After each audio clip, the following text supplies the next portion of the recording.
2 লাখ টাকা নিছি 2 লাখ টাকা রেকর্ড করে থাক দেবি শোনো এই কামালউদ্দিনের সাথে করে পারবে না তোমরা বহুত করছিল মুস্তাফা আর খলিল কিন্তু আমি টিসি কমিশনার পর্যন্ত আমি সেটা বললে তাদের বিরুদ্ধে অ্যাকশন নিতে থানায় হাতের রাশি দেখে বলে দিতে পারে সাধারণ মানুষের ভবিষ্যৎ। প্রজন্ম নিজের হাতের রাশি দেখে নিজের ভাগ্য গণনা করতে পারেনি ভুয়া জিনের বাদশা হাফেজ মাওলানা কামাল শাহ। ভুয়া জিনের বাদশা সেজে চট্টগ্রামের ইপিজেড এলাকায় হাতিয়ে নিচ্ছে লাখ লাখ টাকা। অভিযোগ উঠেছে ভুয়া জিনের বাদশা মাওলানা কামাল শাহের বিরুদ্ধে। চট্টগ্রাম নগরী ইপিজেড থানার ৩৯ নং ওয়ার্ডস্থ ব্যাংক কলোনি মাইমুনা ম্যানশনের নিচতলায় জিনের বাদশা নামে ভুয়া চেম্বার খুলে সাধারণ মানুষের কাছ থেকে হাতিয়ে নিচ্ছে লাখ লাখ টাকা।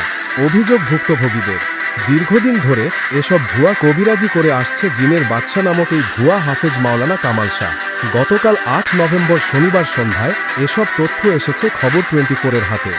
এ বিষয়ে মাইমুনা ম্যানশনের ইনচার্জের কাছে জানতে চাইলে তিনি বলেন, হাফেজ মাওলানা কামাল শাহ একজন চিটিংবাজ, নিরীহ গার্মেন্টস শ্রমিকদের পারিবারিক সমস্যা সমাধানের আশ্বাস দিয়ে প্রতারণা করছেন।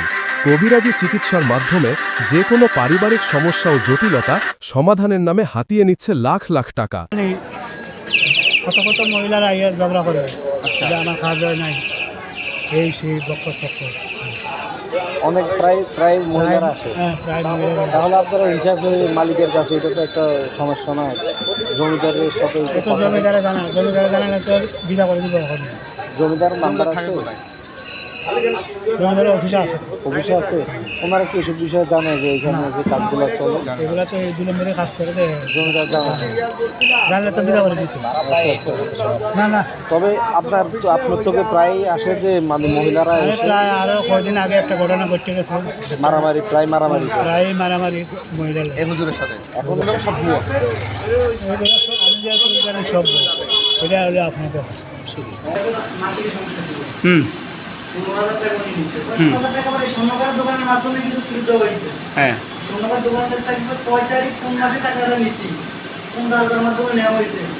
উনি ভিটামিন ফাইল দিয়েছে, বলতে সৌদি আরব থেকে আনছে। এই ভিটামিন ফাইল ডাক্তার দোকান 150 টাকা। আচ্ছা কি রাজু আমার এক ছোট ভাই একসাথে চাকরি করে, জি উনি বলছিল যে এরকম আমি একটা নিয়েছি আমার ওয়াইফের জন্য, কি করার জন্য, হ্যাঁ মেন্সের জন্য। উনি একটা ভিটামিনের একটা ঔষধ দিছে, দেখা যায় যে ফাইলে এদিকে পাওয়া যায়। এটা আমার বলছে, বলার পরে আমি কামাল ভাইয়ে কত টাকা দিছিল? উনি 15,000 টাকা দিচ্ছে। কোনো কাজ হয়েছে? কাজ হয় নাই, ডাক্তারের কাছে নিয়ে যায়। টাকা ফেরত দিছে? টাকা পয়সা 7,000। আচ্ছা, ভুয়া জিনের বাদশার তথ্য সংগ্রহ করতে গণমাধ্যম কর্মীদের ছদ্মবেশে কবিরাজা কাছে গিয়ে বলেন, আমার স্ত্রী আমাকে ছেড়ে চলে গেছে, ফিরিয়ে আনতে কি করতে হবে? উত্তরে ওই ভুয়া জিনের বাদশা বলেন, 50,000 টাকা লাগবে, সময় দিতে হবে 24 ঘন্টা, 25,000 টাকা আগে দিতে হবে, বাকি 25,000 টাকা কাজ শেষ হলে দিতে হবে। 25,000 টাকা হাজিরা দেখতে নাকি? না না, এটা হাজব্যান্ড বিদেশ দুবাই, আবার একটা আছে 30,000, আবার প্রতি কাটাও আছে 3,000, আবার বান কাটাও আছে 6,000, আবার এদিকে 12,000 টাকাও আছে, আবার 15ও আছে, 8,000ও আছে, 3,000ও আছে। এখন আন্দাজ আমি কীভাবে করবো? কথা বলার এক পর্যায়ে ভুয়া জিনের বাদশা জোর গলায় দাবি করে বলেন, পুলিশ কমিশনার, বন্দর জোনের ডিসি, পোর্টল্যান্ডের ডিসি ও ইপিজেড থানার ওসি বিষয়টি জানে যে আমি এসব কাজ করি। থাক দেবি শোনো এই কামালউদ্দিনের সাথে করে পারবে না তোমরা বহুত করছিল মুস্তাফা আর খলিল কিন্তু আমি টিসি কমিশনার পর্যন্ত আমি সেটা বললে তাদের বিরুদ্ধে অ্যাকশন নিতে থানায়। তুমি ওর সাথে চালাকি করা তুমি সব আমাকে দেখাই না বুঝলা? তা শোনাও 2 লাখ টাকা শোনাও এরকম ভাই তুমি কথা বলা শোনেন দুইটা সন্তান সহ ডিপোজ করে 2 লাখ টাকা নিছি। কত নিছিলেন কথাবার্তা বলুন। আচ্ছা, কত নিছিলেন তাহলে? 20,000 টাকা নিছি। 20,000 টাকা? হ্যাঁ 20,000 টাকা নিছি এবং সেখানে পৌঁছেই দিছি তাদের। আচ্ছা, ডিভোর্সের কাজগুলো আপনি করেন? ডিভোর্স, হ্যাঁ ডিভোর্সের কাজ হ্যাঁ। আপনি কোন মসজিদের ইমাম? আমি মসজিদের এখন ইমাম না, আমি মসজিদে ছিলাম, আবু অবশ্যই মসজিদের ইমাম ছিলাম, এখন এই কাজ। এখানে আপনার কাজ কি এটাই? হ্যাঁ এটা নিয়ে আপনার এইটা দিয়ে আমার সংসার চলে, আর কোনো আদারওয়াইজ কোনো চাকরি নেই। আচ্ছা, তাহলে কাজ আমি সেইভাবে করি। এই যে আপনি দেখেন এই যে পেনের লেখাগুলি এগুলি ভোকাবাজি, কোরআনের আয়াত দিয়ে আমি জাফর দিয়ে লেখছি, এটা ভোকাস। এইটা দিয়ে আমি একটা মানুষকে মনে করেন এখানে 12 খান প্লেট লেখি, একটা ক্ষতির মানুষের এই ছেলেটা দেখেছি, আমি তাহলে বলছি ক্ষতি আছে। ও আমার 1 বছর আগের পরিচয় আমার দেখার জন্য, বর্তমানে আছে আমি বলছি 200 টাকা দিয়ে হাতিয়ে, আমার এই হাতিয়ে নিলে আমি খাবো না।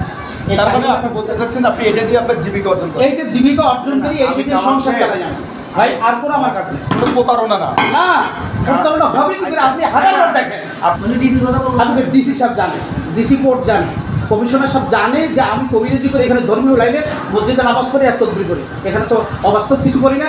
এখানে আপনি দেখবেন এখানে কোরআন ছাড়া কিছু আছে না? কমিশনার বলতে পুলিশ কমিশনার?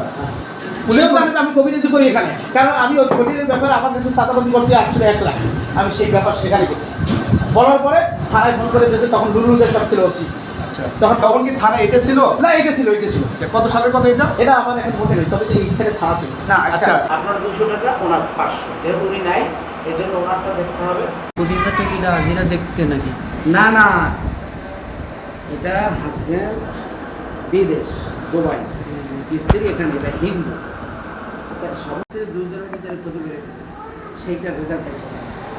আবার এই একটা আছে 30,000, আবার ক্ষতি কাটাও আছে 3,000, আবার বান কাটাও আছে 6,000, আবার এদিকে 12,000 টাকাও আছে, আবার 15ও আছে, 8,000ও আছে, 3,000ও আছে। এখন আন্দাজ আমি কীভাবে বলবো যে দেখেন আপনার এই খরচ যাবে, মুখের থেকে বলা যাবে না, আপনার ওয়াইফেরটা দেখে কনফার্ম হয়ে তারপরে বলা। ভুয়া জিনের বাদশাহ হাফেজ মাওলানা কামাল শাহের হাজিরা খাতা দেখতে চাইলে তিনি বলেন, আমার পার্সোনাল জিনিস আমি আপনাকে দেখাতে পারবো না। এটা আমি না, আপনাকে আমি দিতে পারি না, কারণ এটা আমার ব্যক্তিগত বিষয়, আপনি কেন দেখবেন? আপনি চাইছেন ভিটামিন ফাইল আমি দিচ্ছি 150 টাকা। এ বিষয়ে ইপিজেড থানার অফিসার ইনচার্জ ওসি কামরুজ্জামানের কাছে জানতে চাইলে তিনি খবর 24কে বলেন, থানার সিনিয়র অফিসারদের সাথে আলোচনা করে এবং ভালোভাবে তদন্ত করে ব্যবস্থা নেওয়া হবে বলে জানান তিনি। তথ্যসূত্রে জানা গেছে, বিগত 10 বছর আগে আকমান আলী রোড এলাকার লন্ডন বিল্ডিং বড় বউ ও 3 ছেলে মেয়ে নিয়ে ভুয়া কবিরাজি করে আসছিল। বড় বউকে তালাক দিয়ে বর্তমানে ব্যাংক কলোনি এলাকায় আর একটি বিবাহ করে জিনের বাদশার নামে চেম্বার খুলে সাধারণ মানুষের সাথে প্রতারণা করে আসছে ভুয়া জিনের বাদশা হাফেজ মাওলানা কামাল শাহ।